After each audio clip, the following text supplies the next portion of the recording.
안녕하세요. 무엇이든 세 가지로 가르쳐드리는 명지대 교수 김익환입니다. 오늘은요, 요즘에 제가 이제 마인드박스 엄청 강조하지 않습니까? 생각의 틀을 정리해 놓는 것. 그것이 우리의 삶을 살아가는 데 있어서 주관자로 살아가는데 가장 중심이 되는 개념이라서 제가 자꾸 마인드박스 하는 거죠. 오늘은 마인드박스로 정리해두면 좋을 주제. 다양성이라는 주제에 대해서 여러분들과 함께 살펴볼 예정입니다. 이것은요, 세계관 또는 사람들과 만나는 자세 이런 것과 관련해서 아주 중심이 되는 주제예요. 요즘 자주 우리가 보게 되죠. 다양성이라는 단어가 뉴스, 책, 기타 등등에서 엄청 나오고 있습니다. 직장 내의 다양성, 생물의 다양성, 문화적 다양성 등등 아주 다양한 상황에서 다양성이라는 단어들을 우리가 마주치게 되는데요. 왜 요즘에 이렇게 다양성이 중요한 화두가 된 것일까요? 다양성이 갖추어진 사회가 나에게 좋은 것일까요? 이제 이런 의문이 들기 시작했어요. 왜냐하면 우리가 자주 접하니까. 이런 의문을 가진 구독자 여러분들을 위해서요, 제가 다양성의 개념 그리고 다양성을 우리가 어떻게 받아들이면 좋을지에 대해서 제안을 좀 드리고요. 그 다양성이라는 주제를 마인드박스로 정리하는 방법까지 오늘 영상에서 한번 알아보려고 합니다.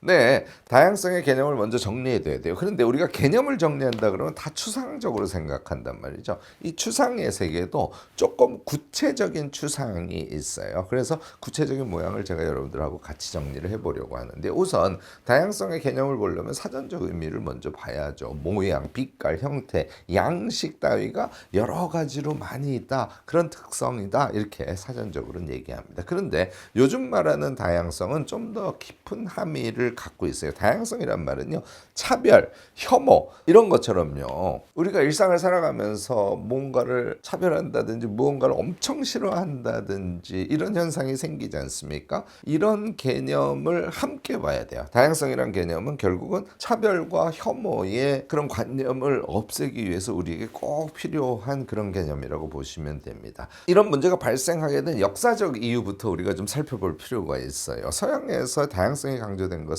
처음에 출발은 역시 홀로코스트의 영향이라고 보시면 틀리지 않을 겁니다. 산업혁명이 일어났지 않습니까? 그 이후에 인류가 물질적인 풍요를 엄청나게 누렸죠. 그런데 그럼에도 불구하고 2차 세계대전의 과정에서 독일에 의해서 600만 명의 유태인이 대학살을 당하게 되는, 정말 이건 인류사적으로 상상하기조차 어려운 대사건이 일어난 거죠. 그 이후에 다양성을 중시하는 그런 패러다임이 생기게 되고, 결국은 외국인, 장애인, 수형인, 가난한 사람들에 대한 차별의 문제도 이 홀로코스트에 대한 인류의 반성에서부터 쭉 이어져 나오고 있다. 이렇게 생각하시면 틀리지 않을 겁니다. 이 차별과 관련된 이야기를 가장 척박하게 한 사람이 역시 프랑스 철학자 미셸 푸코라고 할 수 있죠. 자신이 성소수자의 정체성을 갖고 있었지 않습니까? 그래서 푸코는 그 자신의 성정체성을 공개를 한 상태에서 소수자를 포함해서 모든 개인이 자신의 주체성을 인식하고 자기 자신을 진정으로 이해하고 또 다양성이 존중받는 사회로의 변화를 강조했습니다. 푸코의 예리한 소수자 인식이 드러난 저서가 감시와 처벌이에요. 그리고 이 감시와 처벌에서요, 현대 사회의 은밀하면서도 아주 일상화된 억압장치의 실체를 아주 정확하게 푸코는 밝혀내고 또 고발하고 있습니다. 다시 말해서요, 현대 사회에서의 다양성은요, 서로 다른 차이를 인정하고 존중하는 태도하고 깊은 관련성이 있다. 이렇게 큰 틀에서는 여러분들이 개념 정의를 하시면 되지 않을까 싶습니다. 네, 이 다양성이 개인에게 실제로 큰 영향을 미칩니다. 다양성을 존중하는 사회가 좋다는 건 여러분들이 다 아시죠? 그런데 그게 나랑 무슨 상관이 있죠? 이렇게 여러분들이 의문을 가지실 수가 있어요. 다양성을 존중하는 사회에서 또 우리가 무엇을 어떻게 하면 좋은 것인지 이게 감이 오지 않는다면요, 이렇게 생각해 보시면 어떨까요? 반대로 다양성을 존중하지 않는 사회가 어떨지를 한번 생각해 보자는 것이죠. 다양성의 반대말은 서열성입니다. 이게 무지하게 중요해요. 다양성이 인정되지 않는 사회의 유일한 질서가 바로 서열이라는 것이다. 다양성이 존중되지 않는 사회는 서열주의, 능력주의가 사회를 운영하는 기본 원리로 작동을 하게 된다는 겁니다. 그런데 이렇게 얘기하면 과도한 다양성 포용 정책이 오히려 효율을 떨어뜨리지 않나 하고 생각하는 분들이 계실 수 있습니다. 조직의 성과를 위해서는 능력주의를 통해서 실력 있는 사람을 뽑아야 된다, 이런 생각을 하기 쉽다는 것이죠. 그렇지만요, 현대사회에서는요, 다양성이 조직의 성공에 지대한 영향을 미칠 수 있다는 것이 여러 차원에서 밝혀지고 있어요. 한 조직에 비슷한 배경과 생각을 가진 사람이 10명 있을 때 하고요, 완전히 다른 배경과 생각 방식을 가진 사람이 10명이 있다고 여러분들 생각해 보시기 바랍니다. 전자의 이 능력주의 조직에서는요, 한 가지 사안에 대해서 하나의 아이디어만 나오게 되겠죠. 하지만 후자의 다양성이 존중되고 다양한 사람들이 존재하는 그런 조직에서는요, 각자가 생각한 바와 경험한 바가 서로 다르기 때문에 더 다양한 아이디어가 당연히 나오게 되지 않을까요? 때문에 다양성이 보장되는 사회나 조직에서는요, 개인의 활약의 기회도 점점 많아지고 그만큼 성장하고 성공할 기회도 실제로는 많아지는 것이에요. 다시 말해서 다양성을 인정하는 것은 도덕적인 가치를 위해서도 중요하지만 구체적이고 실용적인 이익과도 직결된다. 이 부분을 우리가 꼭 체크하실 필요가 있습니다. 그렇죠. 다양성의 반대, 그러니까 서열성이 있고 또 한편으로는 차별성이라는 개념이 있어요. 우리가 익숙치 않으면 조금 거리를 두기에 마련이죠. 이 부분과 관련해서 핵심적인 키워드가 역시 환대입니다. 데리다가 아주 적극적으로 밝힌 그런 개념이죠. 현대사회에서 가장 중요한 가치를 환대로 들고 있단 말이죠. 그래서 이 환대와 관련해서는 제가 요즘에 아이켄 대학에서는 이 책을 텍스트로 쓰지 않는데, 이전에 학기제 아이켄 대학을 할 때는 김현경 선생님의 사람 장소 환대라는 책을 텍스트로 삼았어요. 이것이 이제 인간관계학을 우리가 볼 때 가장 중요한 책이라고 생각을 했던 것이죠.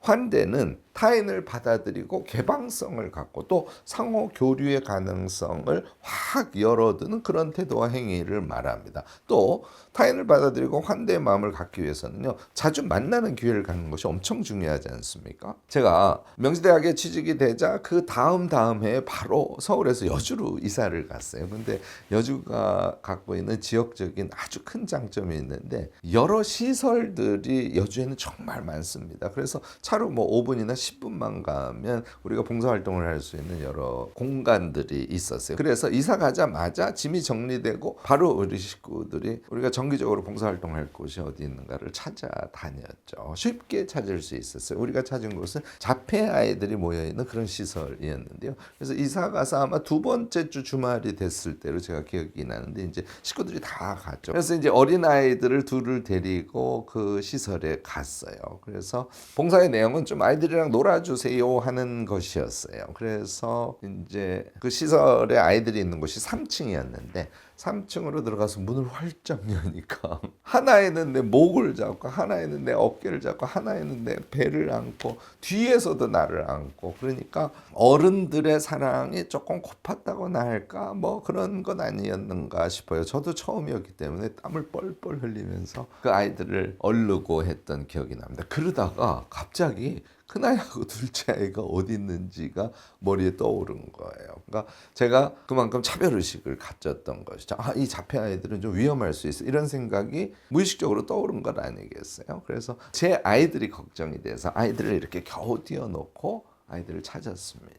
저쪽 안쪽으로 들어가니까 방에서 그 자폐 아이들이랑 우리 큰애 작은애는 베개를 던지면서 이미 엄청 신나게 놀고 있었어요. 결국은 아이들은요, 편견이 가득한 어른들하고는 완전히 달라요.